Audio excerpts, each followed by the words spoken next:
Somebody has probably told you squats are risky for someone your age. They'll stunt your growth, mess with your height, and that heavy lifting is dangerous while you're still growing. And then, possibly from even the same person, you've heard that the squat is one of the best exercises you can do. So which is it? Is this thing gonna stunt your growth, or is it one of the most important lifts in the gym? I went and read the actual research on this. Growth plate science, the medical position statements, all of it. And the answer is clear. Let me walk you through it, because once you get this, you'll stop being scared of one of the best exercises you can do for your legs. Let's start with the scary version, because if you believe it, you'll never squat and nothing else I say matters. There's an old wives' tale that squatting as a kid will make you a short adult. The whole fear comes down to your growth plates. Here's what those actually are. Near the end of your long bones, like in your legs, there's a zone of soft cartilage. That's where new bone gets added, and it's literally what makes you taller as you grow.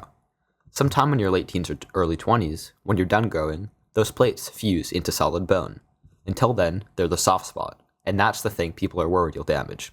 That's a valid fear, but let me assuage it. The National Strength and Conditioning Association went through all the evidence and phrased it like this. There is no detrimental effect of resistance training on linear growth in children and adolescents. What that means simply is squatting isn't going to make you short. The American Academy of Pediatrics agrees. A properly done, controlled strength program is safe for people our age. So where does this fear come from? It comes from real growth plate injuries, which do happen. But look at how they happen. They come from acute trauma. A hard fall, a bad landing in a sport, a collision. Or, in the gym, from someone trying to jerk a weight way too heavy for them in a position they can't control. It's the sudden, violent, out-of-control load that's the danger, not the controlled rep with a weight you can actually handle. Now here's the part where the fear-mongers are really wrong. Loading your bones right now, while you're still growing, is one of the best things you can do for it. Weight-bearing exercise, the kind a squat gives you, sends a signal to your bones to get denser and stronger. The NCSA calls adolescence the opportune window for this. The bone density you build during these years, you'll basically keep until the rest of your life. It's what protects you from fractures and bone problems when you're actually unk. So, it's safe. But safety isn't a reason to do something, and squats are a staple in many training programs for a reason. They're the most efficient single movement for your entire lower body. In almost every other leg exercise is a version of the squat. The leg press, hack squat, split squat, even lunges, all of it. They're the same basic pattern of bending at the hip and knee under load. So, when you learn to squat well, you're learning the movement that everything else is built on top of. That's why it's the one to start with, and one that I would definitely recommend to most beginners. But I'm going to keep it real. At this point in my training career, I don't barbell squat often, because I found other exercises that work better for me. However, my experience from when I did barbell squat is crucial to me now being able to perform this properly. So if the squat itself is safe, how do teenagers actually get hurt? It's the same issue with all other lifts, just higher stakes. It's loading it too heavy and too fast. Remember what I said causes real growth plate injuries? Sudden, out-of-control loads. That's the whole risk, and here's how many people walk right into it. You see somebody your age online squatting some ridiculous load. So you go load a bar you have no business being under yet, and your form completely falls apart. I lifted with one of my friends yesterday, and he basically did just that. No warm-up, nothing. Just straight under a bar where he didn't belong. I advise against this, and I definitely didn't participate, but that just goes to show you how the issue wasn't the squat, it was his ego. But at least that's something you can control. So here's what doing it safely actually looks like. If you don't have a coach, look up a tutorial from a reputable source and follow it.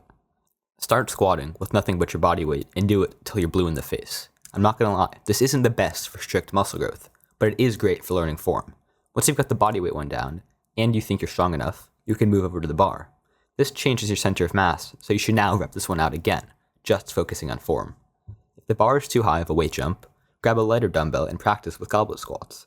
It takes a lot of time to learn how to properly squat, so I wouldn't go straight to heavy sets to failure for your initial training sessions.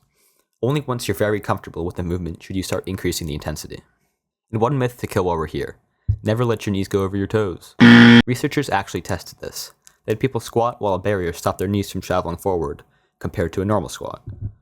And yes, blocking the knees did take some stress off them, but the load didn't just disappear, it got transferred straight to the hips and the lower back. Their conclusion was that stopping your knees from coming forward doesn't make the squat safer. It just moves the strain to your back. And the knees probably need to travel a little past the toes for the squat to load your body properly in the first place. And as this position is more advantageous to your quads, you'll get more work there. The important safety tip is actually, don't let your knees cave in. They should track out over your feet. That inward collapse is the pattern that's actually linked to knee injuries. So, back to the question we started with. Does squatting stunt your growth? No. The science is clear, and it's almost close to the opposite. Squatting during these formative years builds the bone and muscle you'll carry for the rest of your life.